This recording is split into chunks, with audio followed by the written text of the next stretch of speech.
Jerusalém nunca mais foi a mesma depois da ressurreição. Ruas cheias, vozes ecoando nas praças, pessoas correndo de casa em casa, contando o que tinham visto. Milagres, curados andando, cegos enxergando, gente comum falando com uma coragem inexplicável. A cidade inteira sentia que algo sobrenatural estava acontecendo. E no meio desse caos de fé, nascia um movimento impossível de parar. Homens e mulheres dividiam o que tinham, vendiam propriedades, ajudavam os pobres, viviam como uma só família. Era uma comunidade marcada por generosidade real. Mas, no meio de tanta luz, uma sombra silenciosa começava a se formar.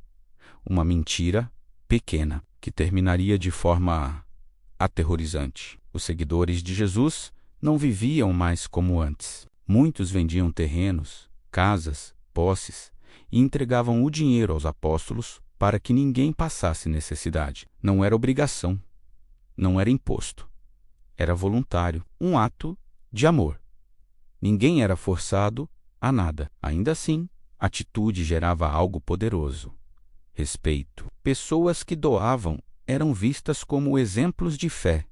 Seus nomes circulavam, eram admirados. E foi exatamente esse detalhe que mexeu com o coração de um casal específico.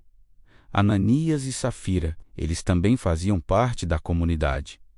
Também ouviam as pregações, também viam os milagres. Externamente, pareciam fiéis como todos os outros, mas por dentro, algo diferente crescia. Não era gratidão, não era compaixão, era vaidade.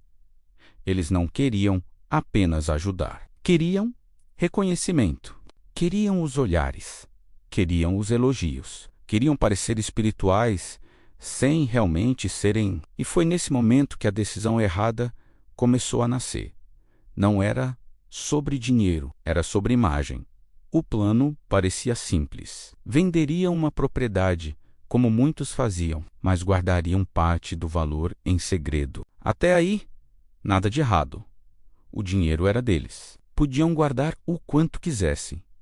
O problema não era ficar com uma parte. O problema era mentir. Fingir que estavam entregando tudo, criar uma história falsa para parecer mais generosos do que realmente eram. Era teatro espiritual.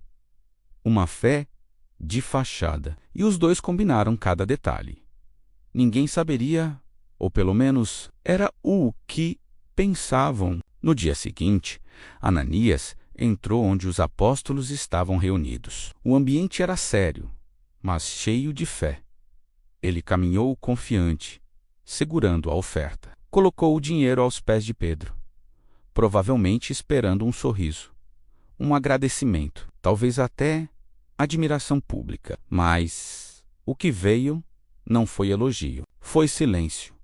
Pedro olhou fixamente para ele, um olhar profundo, como se enxergasse além da aparência. E então perguntou algo direto, pesado, impossível de escapar. Por que você deixou Satanás encher seu coração para mentir ao Espírito de Deus? O ar pareceu congelar. Ninguém tinha contado nada. Ninguém tinha visto a negociação, mas Deus sabia. Pedro continuou. A propriedade não era sua? O dinheiro não era seu? Por que decidiu mentir? Você não mentiu aos homens, mentiu a Deus. Não havia gritos. Não havia ameaça. Apenas verdade, crua, direta. E naquele instante, Ananias percebeu que não estava enganando pessoas. Estava tentando enganar o próprio Deus. Antes que qualquer reação acontecesse, ele caiu, de repente, sem aviso. O corpo bateu no chão, morto, assim, na frente de todos. O choque foi imediato.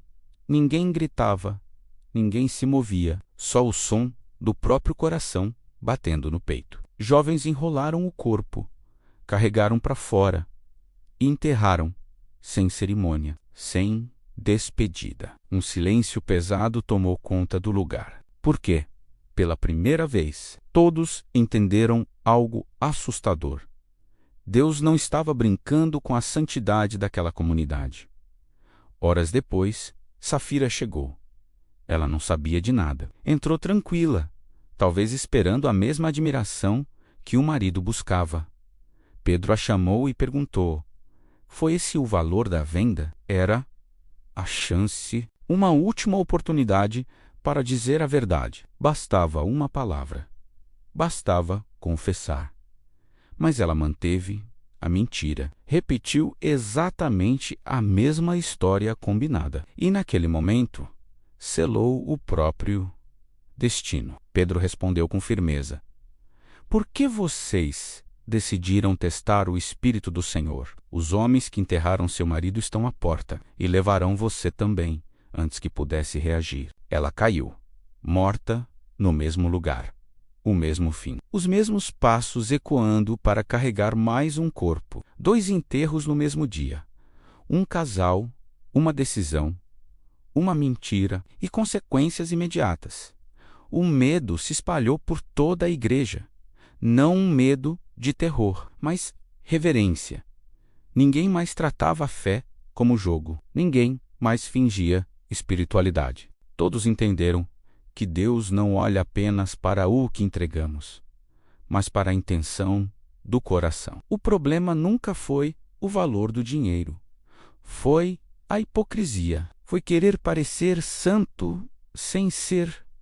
Foi usar a fé como palco. Essa história é desconfortável, dura, sem final, leve, porque ela expõe algo que muita gente tenta esconder, que é possível estar perto de milagres e ainda assim ter um coração corrompido, que é possível frequentar ambientes espirituais e ainda mentir para si mesmo.